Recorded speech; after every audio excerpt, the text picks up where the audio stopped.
बहुत सर फोकसटा अच्छे education sector उपरे एजुकेशन सेक्टर आउ प्रत्येक गाँव को कनेक्टिविटी आ पानीटा जमी सुविधा हो इरिगेशन उपरे माने इरिगेशन आउ एजुकेशन ये तीन को प्रायोरिटीज देगी आगे को केमी जीवा आम देखो वर्षे होती बहुत लक्ष्य आमर एम सर अच्छी कि आम गोटे केवी पुणी खोलवा जमी आम सुरंगी गोटे अच्छी आम मिनिस्टर को भी लिखिकी देते सर कि आम गोटे ये गोटे खोल जाओ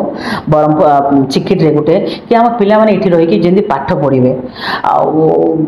बहुत आशा अच्छी बहुत इच्छा अच्छी बहुत चिकिटी को बहुत आग को नवाक आ मोर भी जेहेतु मु बमकई गोटे बहु बमकई पाटटा आमर लुप्त होगा गलानी से गोटे सेक्टर खोलवा इंडस्ट्रियल सेक्टर खोलवा कि जो परिवार जो 40 परिवार आम गाँव पलायन करके सूरत पलैंती तांके केमिति आसिकी आमर ये सेक्टर को जॉइन करेंगे इठी केमिति आमर बमकईरू आमर केमिति पाट तैयारी है कि बाहर को जीवो केमिति ना हबो बहुत जिनस अच्छी एबे आमे कहले सेतिकी टाइम होबनी बहुत आशा अच्छी देखिया आमको केते भगवान साहाय्य करचंदी किंतु गोटे कथा अच्छी आमे गोटे टाइम को भी वेस्ट न करिकी केमिति यूटिलाइज हबो सेही टाइम रो आमे सेटा ऊपर बेसी गुरुत्व दोछो।